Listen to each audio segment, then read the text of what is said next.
वमा अलैना इल्लल बलाग। अस्सलामु अलैकुम। चलिए, सिर्फ एक जुमला कहा।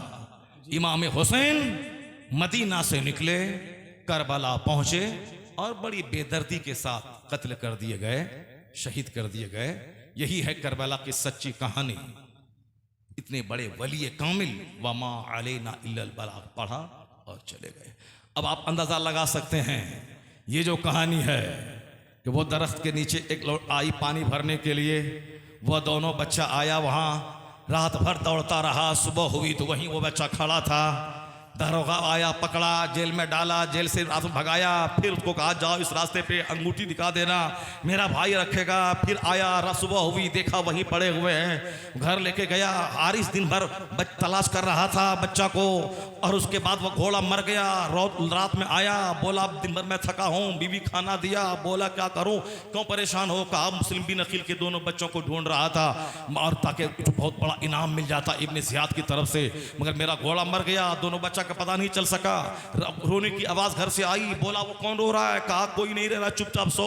रात में रोने की आवाज सुनी, दोनों भाई ख्वाब देखा, बाबा आ गए, कहा हुजूर ने कि तुमने इसको क्यों नहीं लाया, कहा वो पीछे पीछे आ रहे हैं। रोने की आवाज सुनी, हारिस गया, दरवाजा तोड़ा, दोनों बच्चों को निकाला, मख्तल ले गया, उसकी बीवी दौड़ी गई, उसको उठा के मारा, फिर ले गए। बाप छोटा भाई बोला हमको कत्ल मत करो, पहले हमको कत्ल करो, बड़ा बोला हमको करो, दोनों बोल रहा था। फिर तलवार चली, दोनों को कत्ल गर्दन कर दिया, दोनों के सरों को अपने ज़ियाद के पास पहुंचा दिया। ये हो गया। अब इसका क्या कहेंगे आप? खुद रोना है, दूसरों को रुलाना है। बेशुमार बातें हैं जो राफिजियों, शियाओं, शरीयत के दुश्मनों की तरफ से अहले बैत अतहार को बदनाम करने के लिए ये इन्होंने इस तरह की कहानी गढ़ी, ताकि लोग जाने कि मुस्तफ़ा के घर वाले रो रहे थे, बिलक रहे थे, कोई पुरसाने हाल नहीं था, वह परेशान थे, जालिम बदतमीज। ये मेरे हिंदुस्तान का ख्वाजा है। जब बादशाह ने जुल्म किया तो एक कूजे में सारा अना सागर समेट लिया।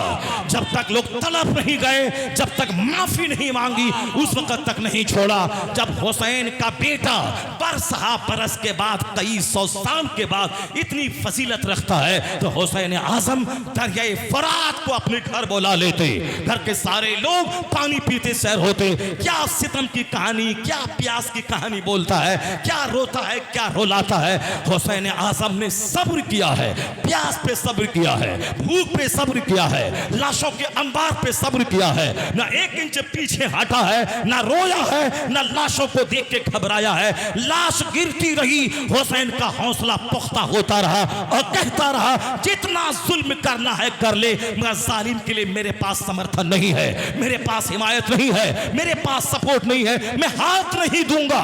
तेरे पास तलवार है, तलवार चला, अली अकबर ज़बह कर दे, अली असगर ज़बह कर दे, मुझे काट दे, तू तलवार चला मगर मैं हाथ नहीं दूंगा। और दुनिया ने देख लिया, यजीद 22,000 तलवार चला के हुसैन का हाथ नहीं ले पाया, यजीद हार गया और सारी मुसीबतें उठा के हुसैन हाथ बचा के शहीद हो गया। हुसैन जीत गया, यजीद अपने मकसद में हार गया। वाह वाह वाह वाह, क्या बात है, जिंदाबाद। यही है करबला की मेन थीम, यही है करबला की मेन स्टोरी। हुसैन आजम ने सब्र की दास्तान लिखी है, हुसैन आजम ने बहादुरी की दास्तान लिखी है।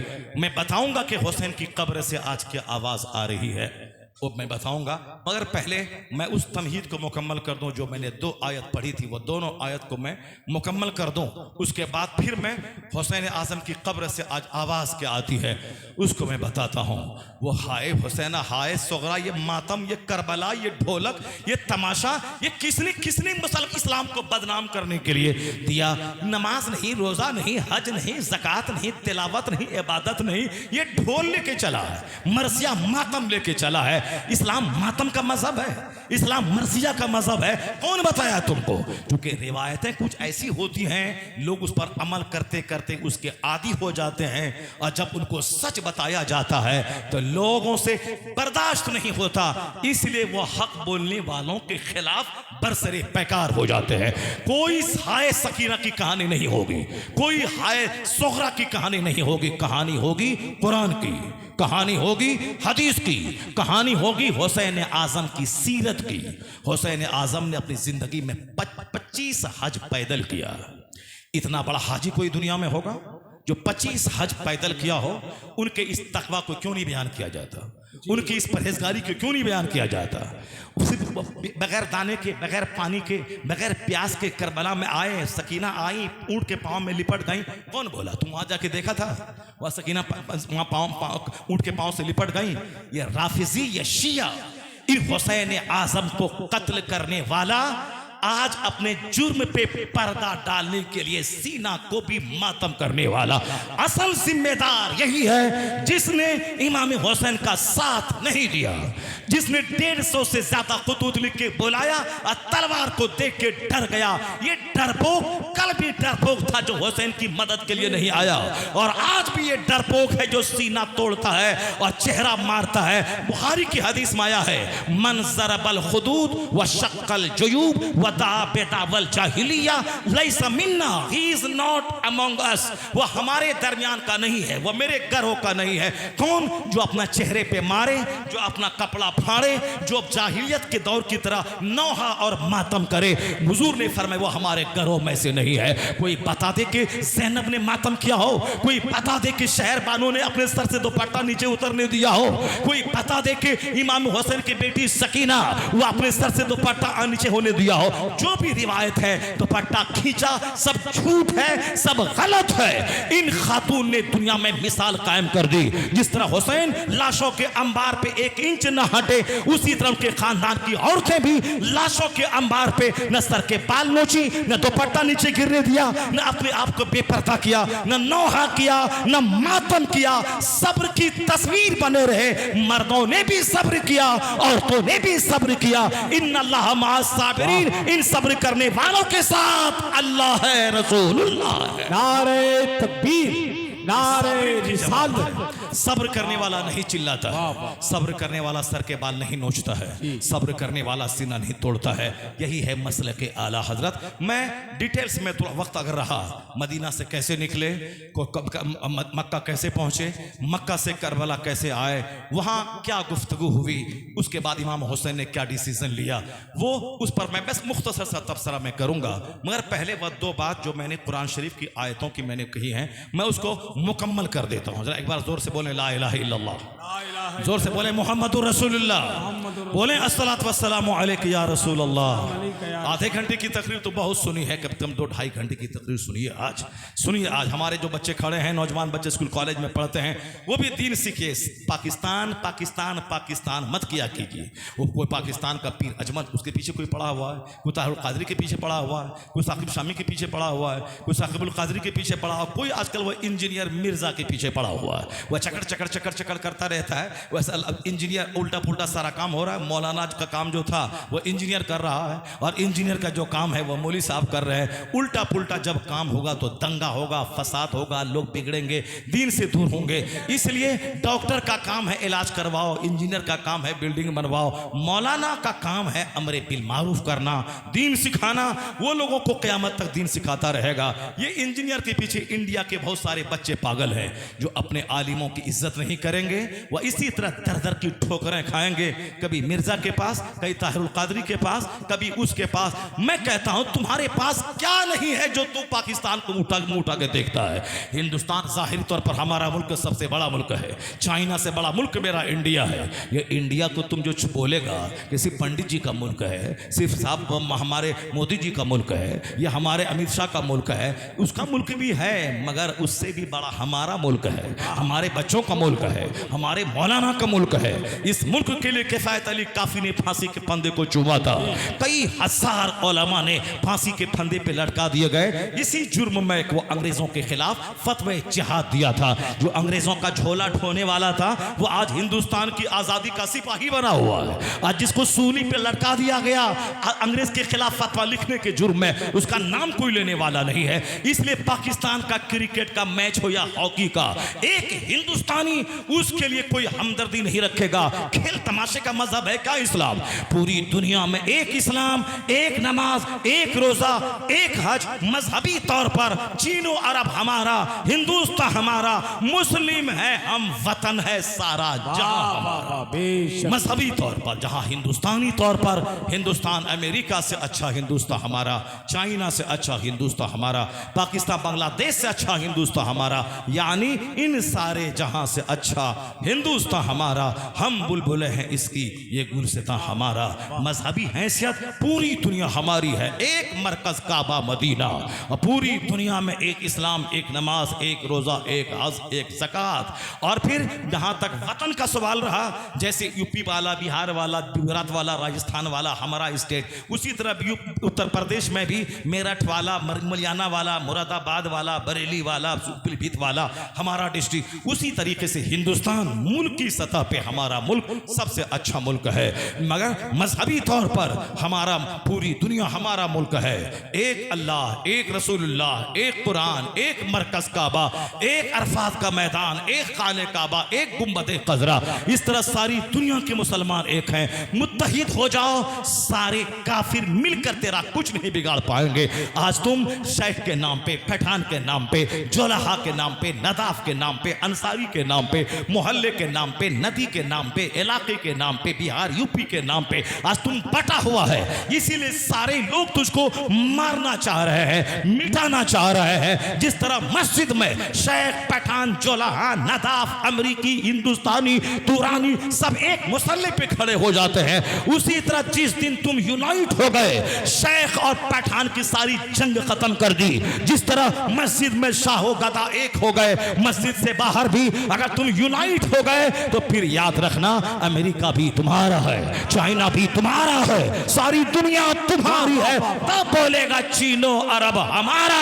हिंदुस्तान हमारा, हम मुस्लिम हैं, हम वतन है सारा जहां। नारे तकबीर, नारे रिसालत, फैज़ाने शहीद आज़म। हमको हमारे घमंड ने बर्बाद किया, हमको दुनियादारी ने मुझको तबाह किया। किसी की बात अच्छी ही नहीं लगती है, कोई किसी को रहनुमा मानने को तैयार नहीं है। हर आदमी अलग अलग दिमाग जैसे उजड़ा हुआ। एक घर को अगर बर्बाद होना हो, चार भाई ना आपस में बैठ के खाता है, ना आपस में मिलके बातें करता है, चारों का रास्ता अलग अलग है, चारों का मूड अलग अलग है। जिस घर को बर्बाद होना हो उसको देख लेना, जहां चारों भाई बातें अलग, सबका रास्ता अलग, समझ ले कि बहुत जल्दी यह घर टूट फूट के बर्बाद होने वाला।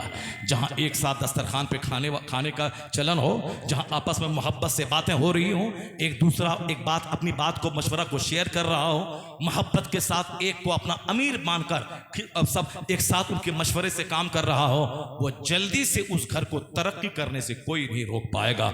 आज यहूदी और नसरानी, यह दो ताकतें हैं मुसलमानों को आज फुटबॉल की तरह उड़ा रही है। जरा गौर से सुनना, बात हमारी होगी, मगर करबला की तारीख बयान की जाएगी, मगर एक बात छिड़ गई है दर्द सीने का, उसको सुन के जाइए। बहुत सुने हैं अब करबला की दास्तान, बहुत लोगों ने सुनाया है, मगर एक दर्द की बात छिड़ी है तो छेड़ देता हूं, और जरा गौर से सुनिएगा। ये यहूदी, कुरान शरीफ में आया है, वकालतिल यहूद लैसति नसारा अला शै, सूरह बकरा में पहले पारे में है, आया है कि ये यहूदी कहते हैं कि नसरानी कुछ नहीं है, नसरानी 0/0 है। गौर से सुनिए सारे लोग, क्या कहते हैं यहूदी? अल्लाह कहता है ये यहूदी कहते हैं नसरानी कुछ नहीं है। और वकालतिल यहूद लैसतिन नसारा अला शै, वकालतिन नसारा लैसतिल यहूद अला शै, यानी ये नसरानी, क्रिश्चियन, ईसाई कहते हैं यहूदी कुछ नहीं है। या यहूदी कहते हैं नसरानी काफिर है या 0/0 है, और नसरानी कहते हैं यहूदी काफिर है या 0/0 है। यहां तक जब इन दोनों में से किसी को मौका मिलता है लाखों को कत्ल कर देता है। आप सबको मालूम होगा, हम लोग मौलवी साहब आदमी हैं, आपको first world war, second world war की इतिहास, अब तारीख आपको मालूम होगी। आपको मालूम होना चाहिए कि 8 करोड़ लोग इस दोनों first world war, second world war में मारे गए। उनमें एक बड़ी तादाद, लगभग 50 से 60 लाख यहूदी को हिटलर ने काट दिया, मार दिया सबों को। चूंकि हिटलर नसरानी था और इन यहूदियों को चुन चुन के मारा, लगभग 50 लाख के करीब यहूदियों को ज़बह कर दिया। और कुछ लोगों को छोड़ दिया, कश्ती पे समंदर में, ताकि यह जिंदा रहे।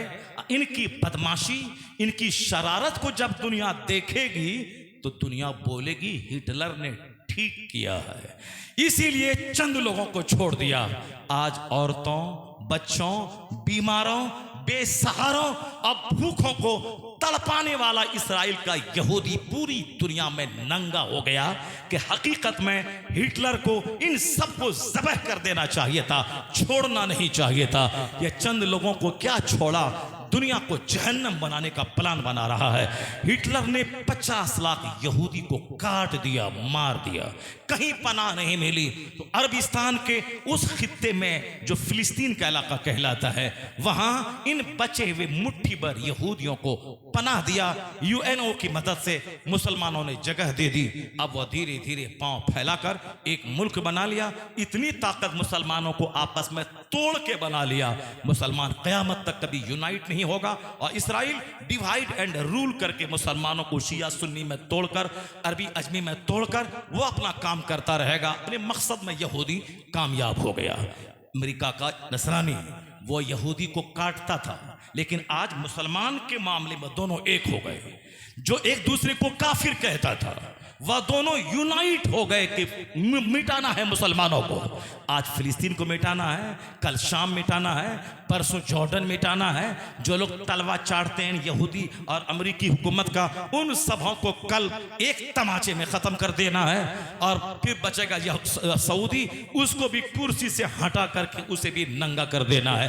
ये प्लान है। अभी तो उनको सपोर्ट करना है, उसको मिसाइल देना है, साहब जेट विमान देना है। नहीं, तुम्हारी हिफाजत हम करेंगे, तुमको कुछ नहीं बिगाड़ेगा, हमास कुछ नहीं बिगाड़ेगा, हम करेंगे। सबको तोड़ के रखा। सद्दाम को मारा उन्हीं खबीसों ने, कर्नल कज़ाफी लीबिया वाले को मारा उन्हीं खबीसों ने, इसी तरह हुस्नी मुबारक को मारा उन्हीं खबीसों ने। अब वो खबीस अब इसे मिटाना चाहता है हमास को, और ताकि सारे अरब निहत्थे हो जाएं, सबों को धीरे धीरे काट दिया जाए। मगर ये ऐश पसंद अरब के मुसलमान समझ नहीं रहे हैं। जरा मैं जो कहना चाहता हूँ आपसे, मुखातब हूँ आपसे, कि कुरान कहता है यहूदी कहते हैं नसरानी काफिर है, नसरानी कहते हैं यहूदी कुछ नहीं काफिर है। मगर ये दोनों आज यूनाइट हो गए हमको मिटाने के लिए। तो अब मुसलमानों को क्या सबक सीखना चाहिए? दोनों एक दूसरे को काफिर कहने वाला मुझे मिटाने के लिए एक हो गया, तो क्या अब हमें ये वक्त आया है कि पीर पीर के नाम पे जंग करते रहें, साहब अशरफी रजवी के नाम पे जंग करते रहें, साहब अपने पीर के नाम पे लड़ते रहें, साहब जुलूस के नाम पे लड़ते रहें, कब्रिस्तान के नाम पे लड़ते रहें, मुहर्रम के जुलूस के नाम पे लड़ते रहें, साहब ताज़िया जैसी मुरवजा ताज़ियादारी जो हराम है उसकी खातिर मुसलमान आपस में लड़ते रहें, एक दूसरे को कत्ल करते रहें। शेख अंसारी पठान जोलाहा के नाम पे आपस में फला शेख उठा है तो वोट नहीं देना है, अंसारी उठा है तो नदाफ वोट नहीं देगा, सैयद उठा है तो कोई शेख वोट नहीं देगा, कोई शेख उठा है तो सैयद वोट नहीं देगा। ये जो हिंदुस्तान में गंदी राजनीति चल रही है, इस्राइल के यहूदी, अमेरिका के ईसाई दोनों एक हो गए हमें मिटाने के लिए। तो अब कम से कम मुसलमानों को चाहिए कि एक हो जाए, आला हजरत के नाम पे एक हो जाए, मसलक के नाम पे एक हो जाए, गरीब नवाज के नाम पे एक हो जाए, आगो से पाक के नाम पे एक हो जाए, हसनैन करीमैन के नाम पे एक हो जाए, सहाबा अहले बैत की मोहब्बत के नाम पे एक हो जाए, मुस्तफ़ा की मोहब्बत के नाम पे एक हो जाए। न काला गोरा देखे, न साहब शेख पठान देखे, न नदाफ चौलाहा देखे, न गुजरात यूपी देखे, न बिहार बंगाल देखे। जो मुस्तफ़ा का वफादार है वो हमारा भाई है। जिस दिन मुसलमान यूनाइट हो गया वो आंख दिखा के बोलेगा यहूदी, जब तुम दोनों एक हुआ है इस्लाम मिटाने के लिए, अब हम सारे मुसलमान एक हो गए अपना हरम बचाने के लिए। वाह वाह वाह वाह, क्या बात है, जिंदाबाद जिंदाबाद, सुभान अल्लाह। आज खाने काबा इंतजार कर रहा है, मस्जिद अक्सा इंतजार कर रही है, बैतुल मक़दिस से ही आवाज आ रही है। छोड़ दे घमंड, छोड़ दे गुरूर, छोड़ दे फिल्मी एक्टर की पैरवी, छोड़ दे किसी गैर मुस्लिम का झोला ढोना,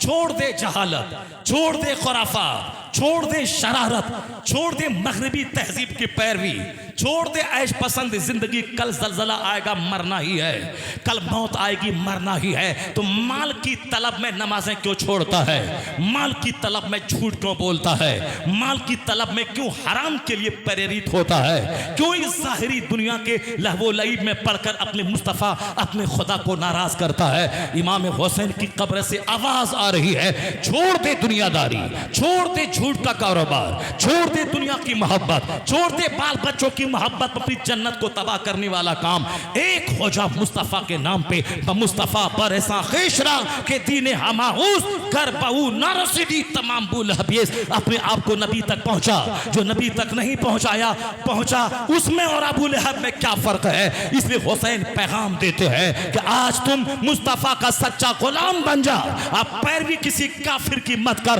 हुसैन की पैरवी कर, यहां भी तेरा चर्चा होगा, मरेगा तो हुसैन के पीछे पीछे जन्नतुल फिरदौस चला जाए। बेशक सुभान अल्लाह सुभान। हुसैन आजम की कब्र से आवाज आती है, बातिल से दब के जीना है तौहीन जिंदगी, यह ऐलान कर रही है आज भी तुरबत हुसैन की।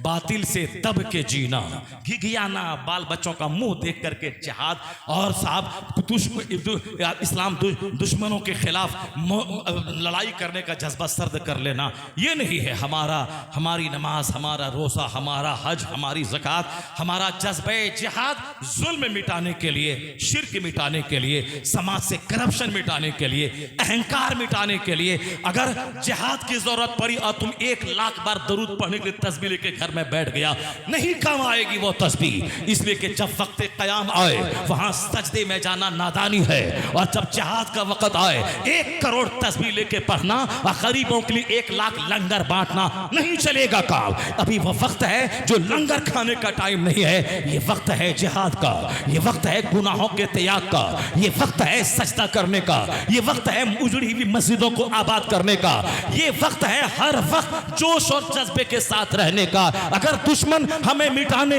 हमें हमारी नमाज खत्म करने, हमारा शायर खत्म करने पे तुला हुआ है, मिटा देंगे, तो हमने भी सर पे कफन बांध के तैयारी कर ली है कि मिट जाएंगे मगर इस्लाम ना छोड़ेंगे, कुरान ना छोड़ेंगे, ना नमाज ना छोड़ेंगे। वाह वाह। ये जज्बा दिल में पैदा करना होगा, अपने बाल बच्चों को उसके लिए प्रिपेयर करना होगा।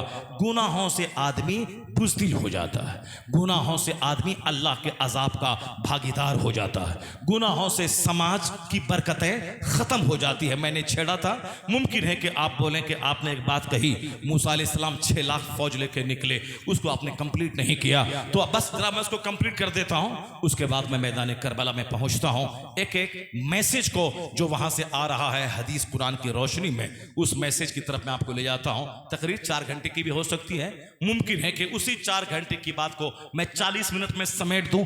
अगर आपकी तवज्जो बरकरार रही तो आप जरा गौर से सुनिएगा, जरा तवज्जो से। मैं पहले इस बात को मुकम्मल कर लूं। 6 लाख फौज लेकर जनाब मूसा अलैहिस्सलाम चले कहाँ?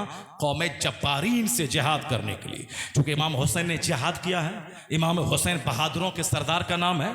इमाम हुसैन के नाम से हमें स्पिरिट मिलती है, सेंटिमेंट मिलता है, जज्बा मिलता है। इसलिए बात छिड़ गई कि गुनाह से हम कमजोर हुए, पाप से हम कमजोर हुए, यकीन की कमजोरी से हम कमजोर हुए। काफिरों का क्या लेना देना, सब कुछ तो मुसलमानों को ही करना है। कुंतुम खैर उम्मह उखरिजत लिन्नास, तुम बेहतरीन करो हो जो लोगों की तरफ निकाले गए हो। तुम्हारा काम है बिड फॉर्चूस फॉरबिड वाइसेस, यानी तुम्हारा काम है नेकी का हुक्म देना और बुराई से रोकना। इस बात को गौर से सुन लीजिए। जनाब मूसा अलैहिस्सलाम 6 लाख फौज लेके निकले कौम जब्बारीन से जिहाद करने के लिए। आप वहां गए, उधर कौम जब्बारीन के लोग, अपने यहाँ एक शख्स था जिसकी दुआ कबूल होती थी, उसके आगे आके बोला कि तुम दुआ करो कि मूसा अलैहिस्सलाम की फौज हार जाए। उसने कहा अल्लाह की पनाह मैं ऐसा नहीं करूँगा, वो अल्लाह के पैगंबर है, उनकी फौज के साथ औलिया और सालिहीन की रूहें हैं, मैं ऐसा नहीं करूँगा।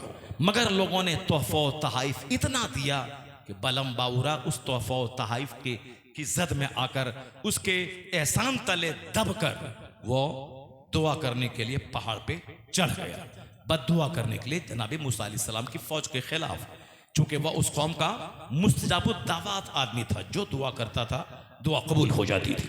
वो जब बद्दुआ करना शुरू किया तो उन्होंने अल्लाह रब्बुल इज्जत ने अजाब नाजिल की, उनका मुंह जबान उसकी लटक गई कुत्ते की तरह। कुरान कहता मसलहु का मसलिल कल्ब, कुरान कहता है कि उसकी मिसाल कुत्ते की तरह है कि जब इन तहमिल अलैहि यलहस और ततरुक हो यलहस, कुरान कहता है उसकी मिसाल कुत्ते जैसी, जिस पर बोझ डालो तो भी जबान लटकाता है, अगर कुत्ते को छोड़ दो तो भी जबान लटकाता। यानी लालच ने इतने बड़े मुस्तजाबुत दावात आदमी को तबाह बर्बाद कर दिया।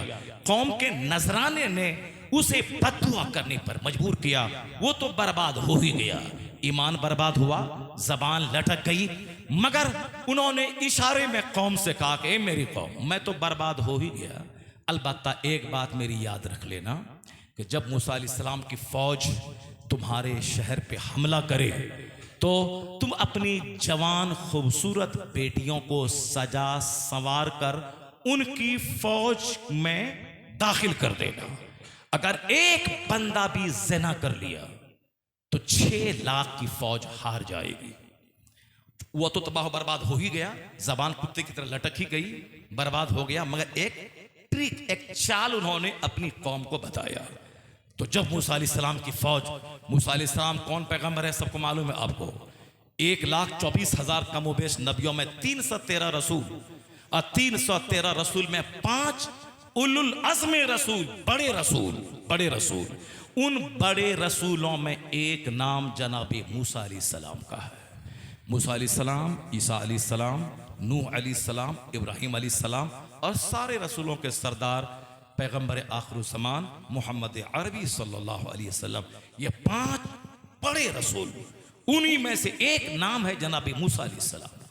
उनकी कमांडिंग में, वह कमांडर थे, उनकी कमान में जिहाद करने के लिए 6 लाख लोग गए थे, गए शहर में दाखिल हुए। उन कौम जब्बारीन के बदतमीजों ने खूबसूरत बेटियों को सजा सवार कर फौज के अंदर छोड़ दिया। मगर जो लोग तरबियत याफ्ता थे, अच्छे लोग थे, आंख उठा करके भी उन लड़कियों की तरफ नहीं देखा।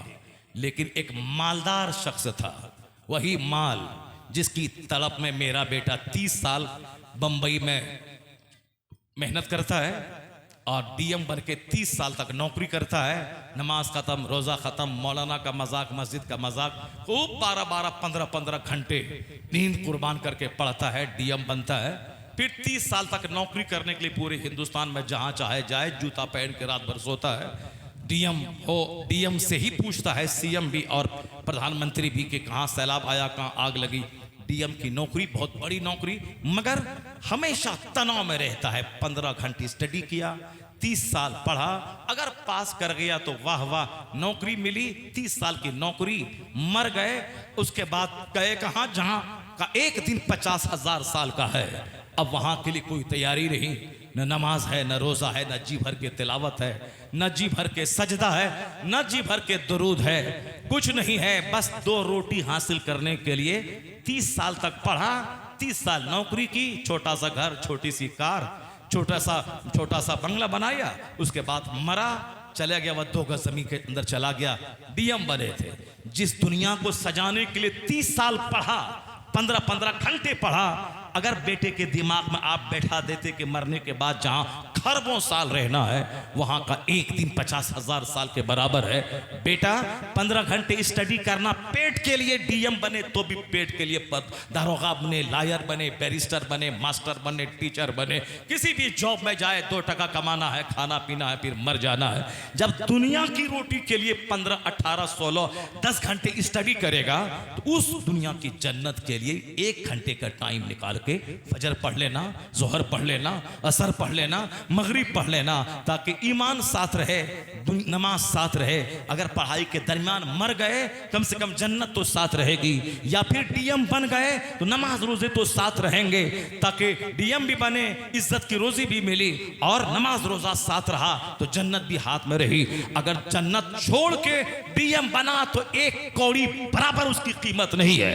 अगर कोई औरत डीएम बन गई, अब बेपर्दा लोगों के सामने आ रही है, बातें कर रही है, चाहे चाहे सांसद बने कि कुछ भी बने, अगर अपनी गर्दन दिखा के, चेहरा दिखा के, सर के बाल दिखा के अगर तब मर्दों के सामने आ करके वो चाहे सांसद बने या प्रधानमंत्री बने, कयामत के दिन तो जहां खरबों साल रहना है, यहां तो 70 साल के बाद मरना है, वहां तो हिसाब देना होगा। बता ये सर से दुपट्टा क्यों खिसका, बता तूने जवानी कैसे गुजारी, बता तूने रात कैसे गुजारी, बता तूने दिन कैसे गुजारा। तो दुनिया में तो सब दिन रहना है नहीं, मगर वहां के लिए क्या तैयारी की, चंद सिक्के कमाने के लिए बेपर्दा हो गए, सर को नंगा कर लिया, नमाजें छोड़ दी, अपनी जिस्म की नुमाइश लोगों के सामने करने लगे। उससे बेहतर है वो गांव समाज की औरत जो बहारे शरीयत पढ़ती है, ईमान बचाती है, नमाज़े पंजगाना पढ़ती है, अपने बच्चों को मुजाहिद बनाती है, नहीं डीएम बनी, नहीं टीचर बनी, नमक रोटी खाकर ईमान बचा मर गई तो फातिमा ज़हरा के पड़ोस में जन्नतुल फिरदौस पहुंच गए।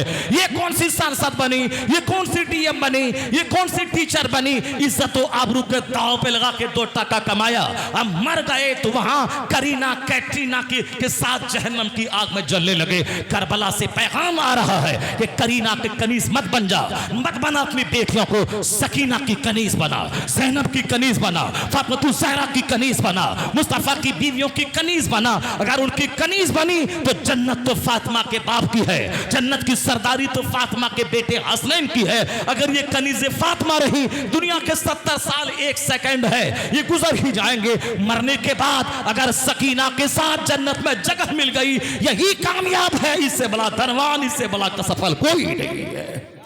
ये पैगाम करबला की जमीन से आ रही है। साहब गर्दनें दिखा के ये खरबों साल की आग मोल ले रहे हैं। तुम्हारी बेटियां ये जीनते बज़्म बनने के लिए नहीं है, तुम्हारी बेटियां ये शमे महफिल बनने के लिए नहीं है। तुम्हारा छोकरा गुटखा खा के शराब पी के अय्याशी कर रहा है, तुम्हारा बेटा गुल्ली डंडा खेल रहा है, तुम्हारा बेटा चोरी और डकैती कर रहा है, तुम्हारा बेटा जेल में सड़ रहा है, तुम्हारा बेटा काफिरों के घर में डाका डाल रहा है, तुम्हारा बेटा काफिरों की बेटी को लेके भाग के दुनिया हिंदुस्तान के 40 करोड़ मुसलमानों की नाक मिट्टी में मिला रहा है। तो और तुम अपनी बेटियों को डीएम बनाने, सांसद बनाने, आईएएस ऑफिसर बनाने के पीछे पड़ा हुआ है। ये पर्दे में रहने वाली ये कमजोर मखलूक को तो अपने मुजाहिद बनाने वाली माँ बना, इसको इल्म दे, तकवा दे, चार दीवारी को जन्नत बनाने, माहौल जन्नती माहौल बनाने के लिए उसको हुनर सिखा दे। अपने बेटों को डॉक्टर बना, इंजीनियर बना, प्रोफेसर बना, बैरिस्टर बना, हिंदुस्तान का फौजी बना, इसे विधायक बना, इसे सांसद बना, उसे नमाजी भी बना, उसे सांसद भी बना, ताकि संसद में जाके ईमान लूटा के नहीं आएगा, ईमान बचा के दूसरों को ईमान की नेमत दे के वहां से वापस आएगा।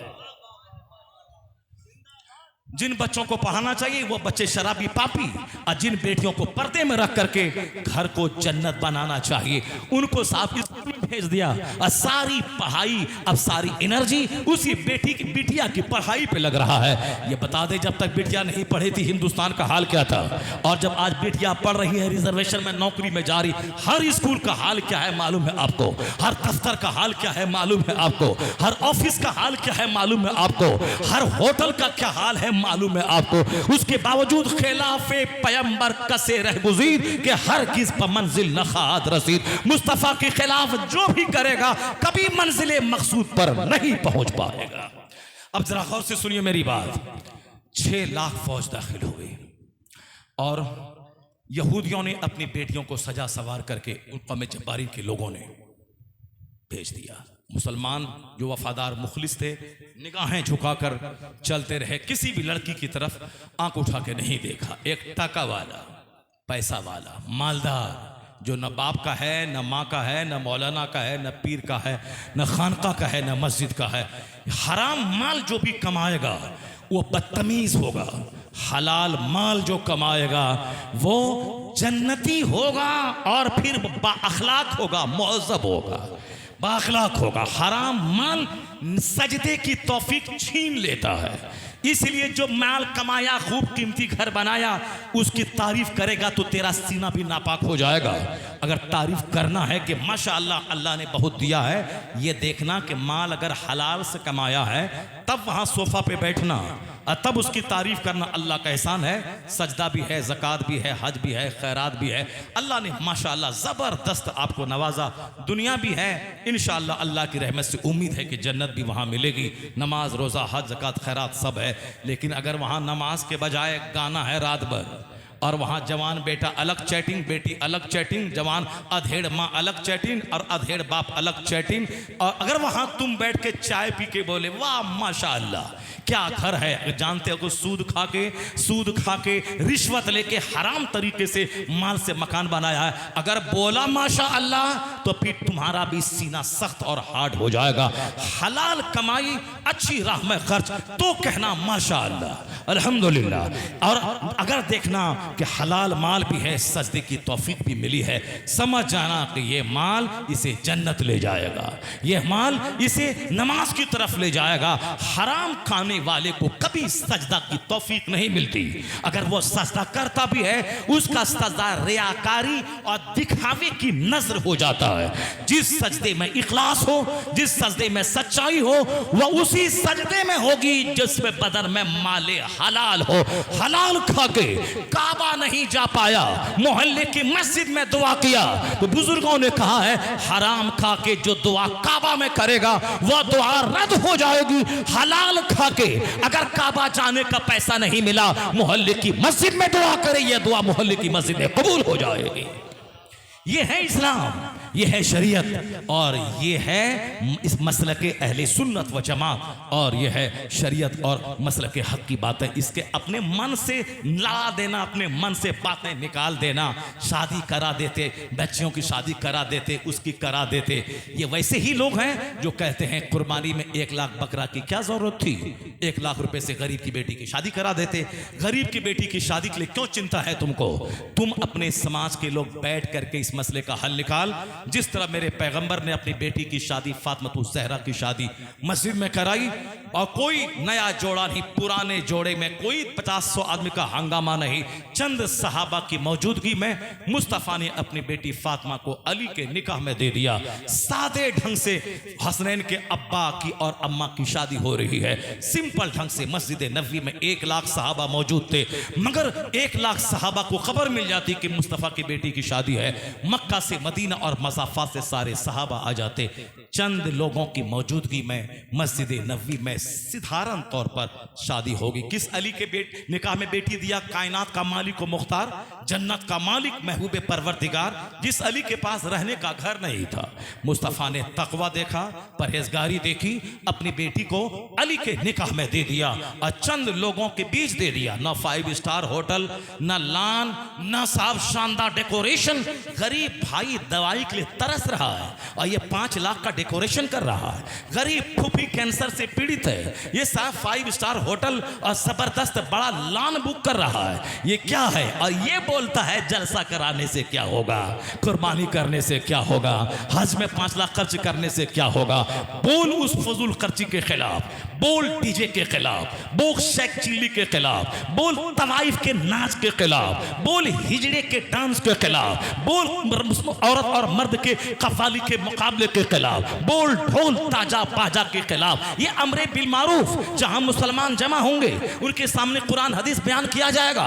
इस जन्नती महफिल, पाकीज़ा महफिल जिसमें मुसलमान 1000 आते हैं, 1 करोड़ फरिश्तों की बारात यहाँ आती है, उस महफिल के खिलाफ बोलता है। ये महफिलें करता कौन है? क्रिकेट का मुकाबला सब कर रहा है, फुटबॉल का मुकाबला सब कर रहा है, सिनेमा हॉल सब जा रहा है, सर्कस सब दिख रहा है। ये महफिल तो चंद वो गरीब नौजवान है जो गाली गलौज सुनकर, दूसरों से भीख मांगकर, लाइट का, शामियाने का, माइक का इंतजाम करके मौलाना को बोला कि बोलता इस्लाम सिखाओ, शरीयत सिखाओ। जो काम डीएम, मुख्यमंत्री, अरबपति नहीं करता, वो काम ये मोहल्ले के चंद बच्चे कर रहे हैं। इसकी टांग खिंचाई मत कर, उसको दाद दे कि जो काम समाज का अरबपति नहीं करता है वो काम तुम करवा रहा है। तुम्हें मुबारक हो, नेक काम करना मुबारक हो। इतनी हौसला अफजाई कर कि ये महफिल हुसैन, जिक्र हुसैन 100 साल जब इसके पूरे हो जाए तो तेरे मरने के बाद तेरा बच्चा बोले यह महफिल सवा महफिल हो रही है, मेरे बाप को अल्लाह बख्श दे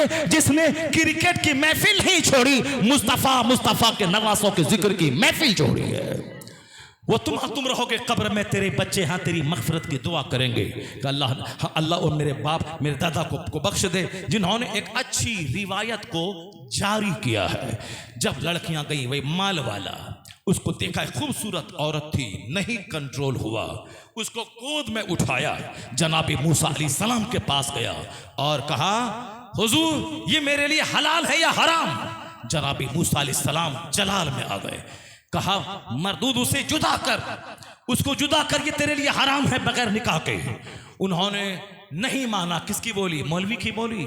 मेरे जैसे करोड़ों मौलवी जिनके पांव की धूल के बराबर न हो, उलुल अज़्म रसूल हैं जनाबी मूसा अलैहिस्सलाम, उनकी बात वो मालदार नहीं मानी। वो मालदार था कौन? मूसा अलैहिस्सलाम की फौज का सिपाही था। नहीं मानी। उस खूबसूरत औरत को लेकर अपने खेमे में गया, उनके साथ मुंह काला किया। मुंह काला करना था कि मूसा अलैहिस्सलाम वहां से नाराज होकर निकल गए और कहरे इलाही ऐसा टूटा, पले की बीमारी फौरन शुरू हो गई। ताउन का मर्ज यानी गिल्टी होना, शदीद दर्द होना, तड़प के मर जाना। जब मूसा अलैहिस्सलाम के एडवाइजर को पता चला कि ये क्या हो रहा है, कहा क्या हुआ? कहा एक फला मालदार ने जिना किया है।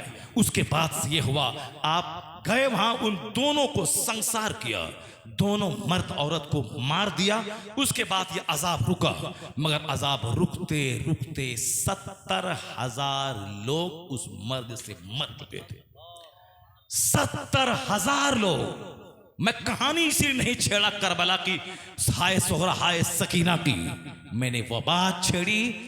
आप कहते हो हम ना नमाज छोड़ते हैं, हम ना शराब पीते हैं। मैं अल्लाह रब्बुल इज्जत के नजदीक एक आदमी का गुनाह कभी कभी पूरे समाज, पूरी फौज की तबाही का जरिया हो जाता। एक आदमी ने जिना किया था, 70,000 लोग ताउन के मर्ज में मर गए। 6 लाख फौज का पांव उखड़ गया, सारे लोग वहां से भाग गए। जनाबे मूसा अलैहिस्सलाम नाराज होकर लश्कर से निकल गए। उलुल अज़्म रसूल 6 लाख लोग के ले गए थे, मुट्ठी भर लोगों को पीस देते, मगर एक आदमी के ज़िना करने से सारी फौज हार गई। क्या कहता है ये कुरान? ये आयत करीमा की शान नुज़ूल है। ये मसलहु का मसलुल कल, इसी खाली कुरान पाक बगैर देखे पढ़ लें। माँ बाप मरे तो 40वां में मौलवी साहब को बुला के करवा ले।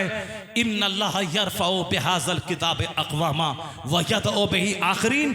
अल्लाह इस किताब के जरिए बाज़ लोगों को बुलंद कर देता है, अब बाज़ लोगों को पस्त कर देता है। जो कुरान से अच्छा सलूक न करे, कुरान से नूर हासिल न करे, कुरान पाक की तालीमात पर अमल नहीं करे, वह कौम तबाही की नजर हो जाती है।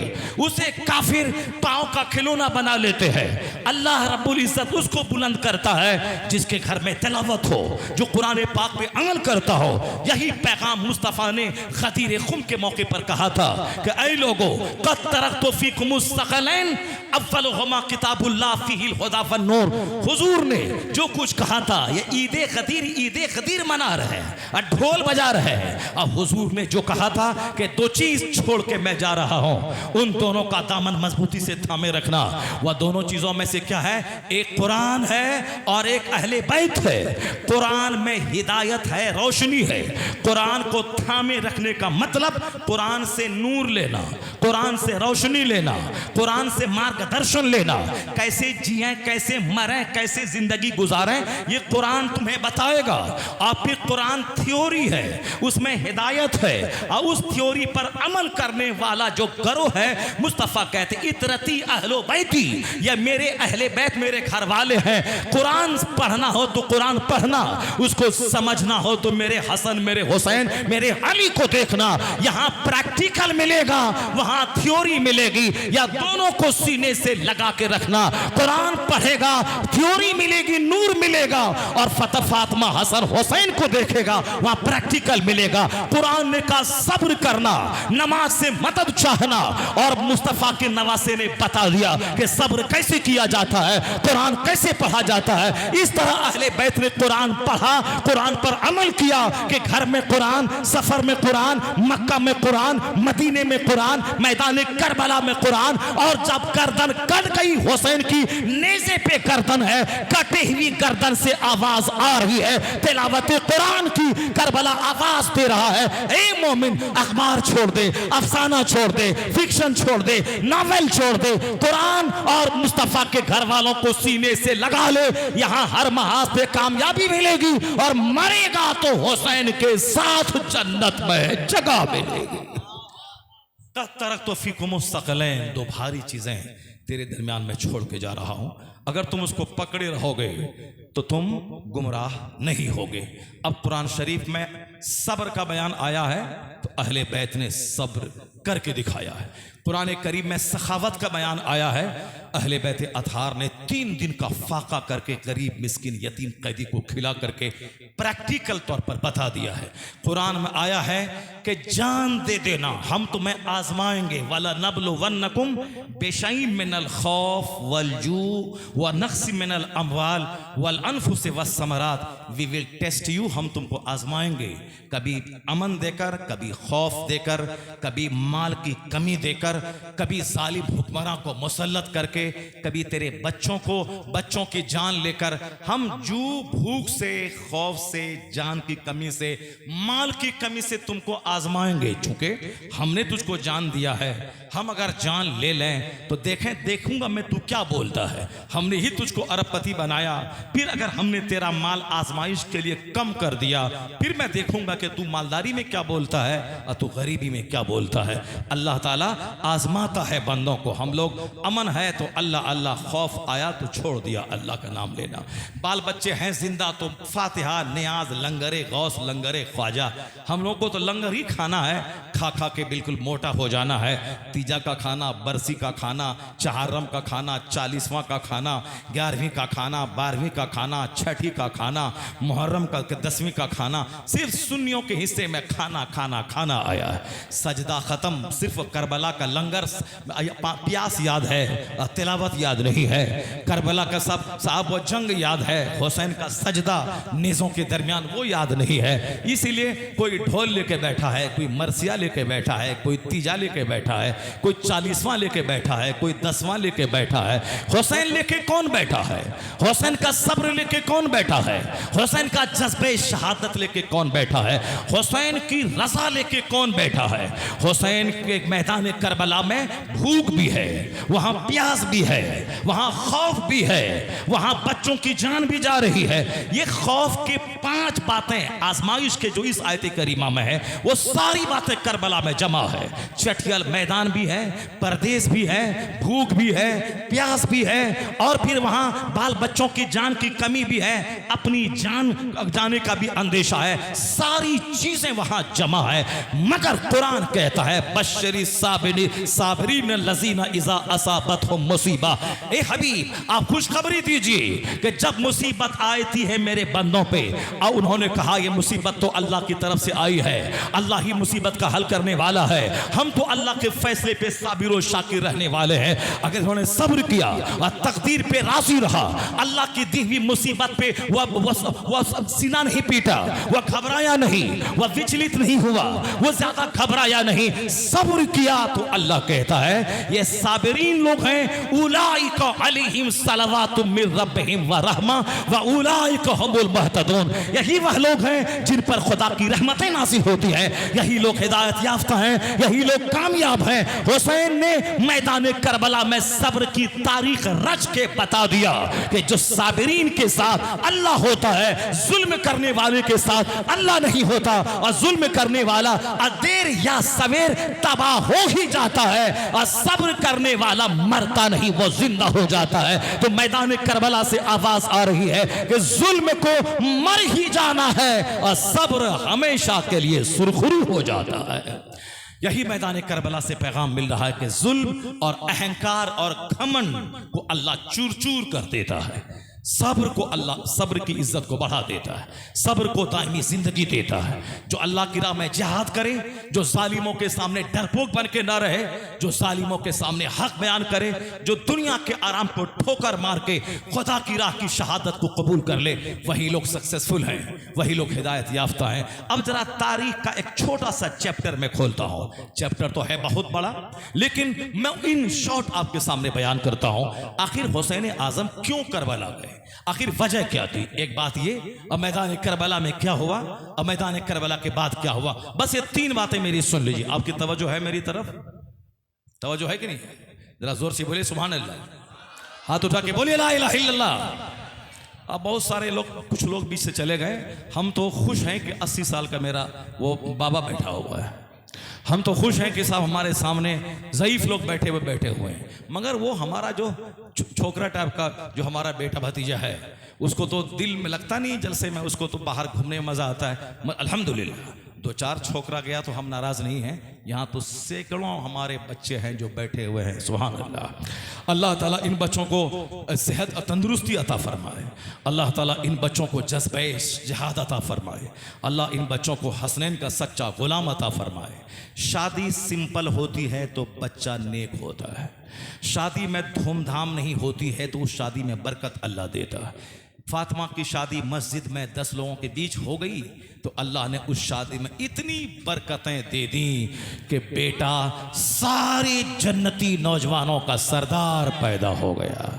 जब शादी सिंपल थी, फातिमा तो जहरा का आंचल सर से नहीं खिसका, न सूरज ने आंचल देखा, न चांद ने आंचल देखा।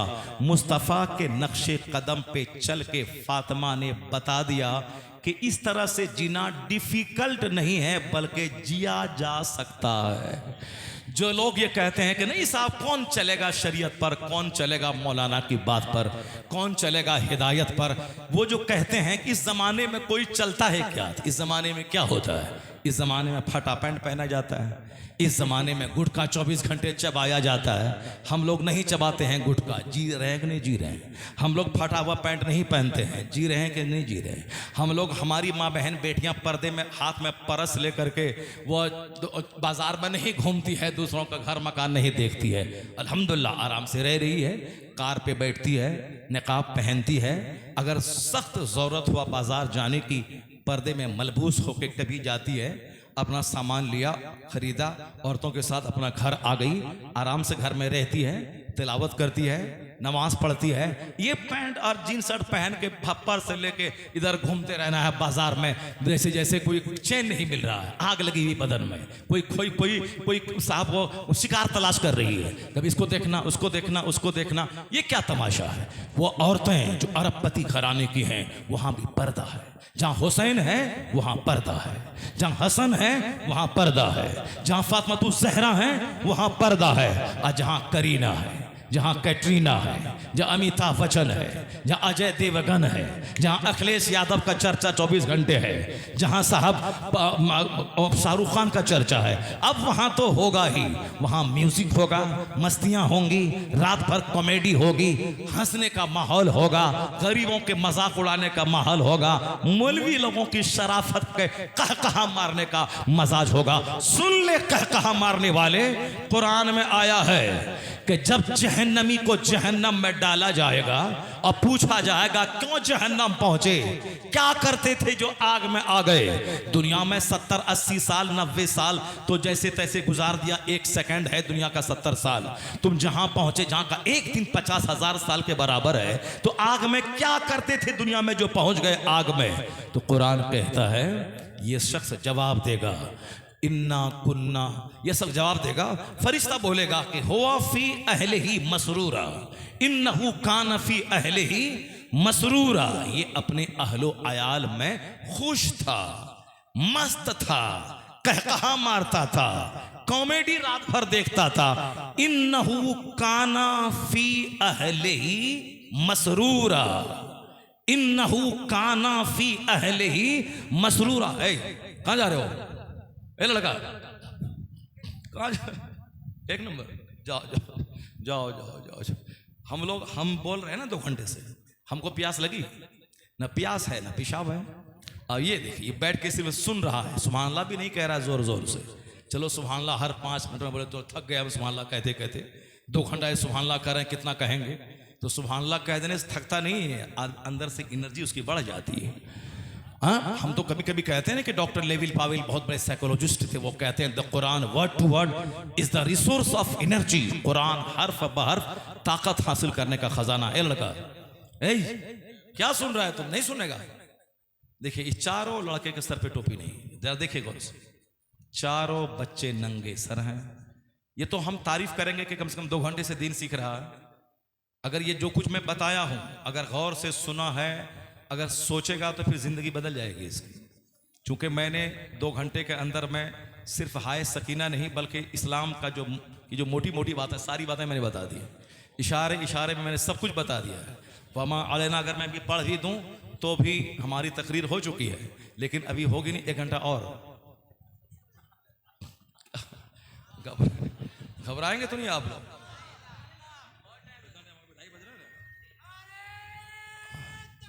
देखिए, वाह,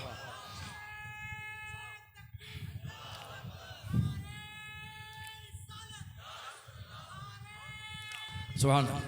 हाँ बस, अच्छा ठीक है, ठीक ठीक। सुभान अल्लाह, सुभान अल्लाह, सुभान अल्लाह ताला आप लोगों की मोहब्बत को सलामत रखे। अल्लाह ताला जज़ा खैर दे। बेटा, अब आने वाले वक्त में जब भी जलसे में आना है, सर पे टोपी बांध के आना है, सर पे रुमाल बांध लेना। हम गए थे एक बार अमृतसर तकरीर करने के लिए, गोल्डन टेम्पल घूमने के लिए गए। जरा देखें, सिखों का सबसे बड़ा टेम्पल है। वहाँ जब गए तो देखा अरबपति से लेके गरीब तक जो भी अंदर घुस रहा है, सबके सर पे रुमाल है, सफ़ेद रुमाल। जिसके पास नहीं है वो लोग, सिख लोग, रुमाल लेके खड़े रहते हैं, इसको ले लो। कोई खरीद के, कोई ऐसे लेके, अंदर नंगे कोई नहीं जाएगा। जिसका कोई धर्म में नहीं है वो सफ़ेद रुमाल सर पे ले। और जिसके धर्म में, जिसका धर्म ही सच्चा है, और इस्लाम हक है, कुरान हक है, अल्लाह हक है, रसूलुल्लाह हक है, जो इसका मजहब सच्चा है, उसका मानने वाला ऐसे बैठेगा। ये देखिए, सर में ये सफ़ेद बाल किया हुआ है, सफ़ेद में सफ़ेद डाई किया हुआ है। काला बाल कितनी बड़ी नेमत है, सब लोग मालूम है। काला बाल, काला बाल, काला बाल कितनी बड़ी नेमत है। अभी हमने देखा इमाम साहब को, तो हम दंग रहे, कहाँ चले गए इमाम साहब का है? हाँ, ये देखिए, ये देखिए, हमको अभी रश्क आ रहा है। हालांकि मेरी उम्र इनसे कम नहीं है, इनकी उम्र मुझसे कम नहीं है। कितनी उम्र हो रही है आपकी? 48-50 साल। तो हाँ, तो हम 4 साल बड़े हैं इनसे। हमारी 54 उम्र हो रही है। मगर आज से 10 साल पहले की तस्वीर हमारी अगर आप लोग देखे होंगे, मोछ, सर, गदाड़ी के सारे बाल काले ज़बरदस्त लगते थे। अभी बूढ़ा लग रहे हैं, दाढ़ी के बाल सफ़ेद हो गए। तो अभी सोचते हैं कि वही बाल रहता तो थोड़ा अच्छा लगता। बच्चा भी सोचता कि हाँ, मेरे अबू जवान हैं। चूँकि सफ़ेद हो जाने के बाद ना बीवी कदर करती है, ना बच्चे कदर करते हैं, ना दुश्मन ही डरता है। चूँकि एक शेर है हिंदी में, धोले धोले सब भले, धोले भले न केश, तिरिया डरे न रिप मरे, न आदर करे नरेश। सफ़ेद सफ़ेद सब बेहतर है, सफ़ेद कपड़ा बेहतर है, सफ़ेद कलर बेहतर है, सफ़ेद रंग बेहतर है, मगर का बाल सफ़ेद बेहतर नहीं है। चूँकि बाल सफ़ेद होने के बाद ना बीवी डरती है, न बादशाही नौकरी देता है, न दुश्मन डरता है। इसलिए सफ़ेद काला बाल कितना अच्छा होता है। और सफ़ेद बाल भी अच्छा होता है कैसे? लंबा पीरियड इस्लाम में उसने गुजारा है, इसलिए सफ़ेद बाल वाला काबिले एहतराम हो जाता है, या सीरियस संजीदा हो जाता है। तो अब बूढ़ा आदमी उल्टा पुल्टा हो गया कि वह काला खिजाब लगा रहा है। अब बरेली शरीफ में हम सवेरे आ गए थे, होटल में ठहरे, बाल बनाने के लिए गए एक जगह, खाना खाने गए, आए देखा सैलून खुला हुआ, चले गए, बाल बनाया। वो हमसे पहले एक बूढ़ा बैठा हुआ था, जो बिल्कुल ऐसे था, वो बिल्कुल काला खिजाब बाल में लपेटवा रहा था। मैं जब निकला बाल बना के, मैंने कहा खूब काला खिजाब लगवाया, खूब बाल को काला किया, बोलता काला लगाए क्या, यानी वो जो है मजा आ रहा उसको, काला लगाया। आला हजरत से किसी ने पूछा था, हुजूर ये काला खिजाब लगाना कैसा है? आपने कहा हराम है। आपने क्या कहा? हराम है, हराम है। क्यों? जो अल्लाह ने बुढ़ापा दिया है उस बुढ़ापे को छुपा रहा है, वो नेचर बदल रहा है। हाँ, मेहंदी लगाना सुन्नत है, लेकिन खिजाब लगाना काला हराम है। तो अब पूछा, हुजूर बूढ़े लोग जवानी को, बुढ़ापे को छुपाने के लिए, जवान बनने के लिए लगाते हैं खिजाब, ताकि घर में औरतें सब खुश रहें। तो आला हजरत ने कहा, बूढ़ा बैल सींग में तेल लगाने से जवान होता है क्या? जो बूढ़ा बैल है उसके सींग में तेल लगा देना जवान हो जाएगा? ये बाल काला होगा, ये हड्डी को क्या करेंगे, ये पुट्ठा को क्या करेंगे, ये रग को क्या करेंगे? इसलिए बाल काला करना कमाल नहीं है, नमाज रोजे से रूहानी ताकत पैदा करना कमाल है, स्पिरिचुअल फोर्स। 80 साल में हमारे एक बुजुर्गों ने शादी की, 4 बेटे पैदा हुए, और यहाँ 25 साल ही में लोग फेल हो रहा है। कौन? बूढ़ा काला खिजाब लगा रहा है, ये छोकरा देखिए ये सफेद बाल बनाने के लिए डाई कर रहा है। हम लोग काले बाल के लिए तरस रहे और ये काला बाल को सफेद बना रहा है। क्या उल्टा पुल्टा काम हो रहा है यार दुनिया में। इसीलिए दुनिया में बारिश रुकती है, इसी दुनिया में अजाब आ रहा है। बच्चे, काले बाल की कदर कर, ना उसको जोकर की तरह बाल मुंडा, ना उसमें सफेद डाई कर, बल्कि खूब तेल लगा, सरकार की सुन्नत है। कंघी कर, सरकार की सुन्नत है। जुल्फ रख, सरकार की सुन्नत है। और तेल लगाएगा तो बाल काला भी रहेगा और मुजाहिद भी तू रहेगा, रूहानी ताकत भी मिलेगी। और सुनो गौर से, पागलपन की बीमारी मरते दम तक नहीं आएगी। सर में तेल लगाना पागलपन की बीमारी का जबरदस्त इलाज है। हमारे शायर साहब कहां चले गए? सईद भाई कहाँ हैं? आप तेल लगाए कि ये आपका बाल बहुत खूबसूरत लग रहा है। हमारा फोटो आज से 15 साल का, वो हमारी वाइफ के पास है, वो देखती है फोटो को, आप ही वही हैं, आप अब वही हैं। देखिए कैसा जुल्फ, पहले जुल्फ रखते थे, मगर उसके बाद जब मदीना शरीफ रमज़ान में जाने लगे तो अब वहाँ जाके बाल मूंडना है उम्रा में। फिर अभी थोड़ा बाल बढ़ा, फिर अल्लाह ने चाहा तो रमज़ान में अगर गए तो फिर ये थोड़ा सा बड़ा होगा तो फिर जाके वहाँ मोड़ना पड़ेगा। तो 10 साल पहले वाला बाल जो था वो बाल अब ना घर में देख पा रही हैं वो, ना हम बना पा रहे हैं, क्योंकि सब बाल वहाँ महरम शरीफ में वहाँ मुंडाना पड़ता है। शायर साहब का बाल देख करके मुझको बहुत अच्छा लग रहा है, बाजुल्फ है, लेकिन एक बात बहुत बुरी लग रही है कि बाल में तेल नहीं है। तेल लगाइए, जबरदस्त तेल, गर्मी हो सर्दी हो कुछ भी हो, सरकार की सुन्नत है। खूब इतना तेल लगाएं कि एक कपड़ा अंदर रुमाल बांध लें, ताकि पगड़ी और टोपी उस तेल में तेल से खराब ना हो जाए। और सुन्नत है सरकार की कि सरकार जुल्फ रखते थे और तेल बहुत लगाते थे, और सरकार अपने सर में एक कपड़ा बांधते थे, उसके ऊपर में अमामा पहनते थे। और जब कभी अमामा खोलते और वह कपड़ा खोलते थे, हदीस में यही लफ्ज आया है, वो कपड़ा ऐसा लगता था जैसे किसी तेल बेचने वाले तेल वाले का कपड़ा हो। अल्लाह, इस कदर तेल सरकार लगाते थे। और मैंने एक रिपोर्ट पढ़ी अभी कुछ साल पहले, जब मैं पहले कुरान और साइंस पे खिताब करता था। अब तो नमाज रोज़े हिदायत इस्लाह मुआशरा, यानी हालात इतने बिगड़े हुए हैं समाज के, नमाज पर कोई बोलता ही नहीं है, नमाज कोई पढ़ता नहीं है, औरत मर्दों के हालात ख़राब है। इसीलिए अब हमने कुरान साइंस वाला टॉपिक छोड़ दिया। कभी कभी बोलते हैं, लेकिन पहले 2-2 ढाई घंटे कुरान पाक की आयतें पढ़ते थे और साइंस की तहकीक बताते थे। और आज भी जब कोई डिमांड करता है तो वह खिताब हम करते हैं। उस ज़माने में हम कहा करते थे कि यूरोप में एक शख्स हॉस्पिटल का जबरदस्त सर्जन और बहुत बड़ा फिजिशियन भी था, पागल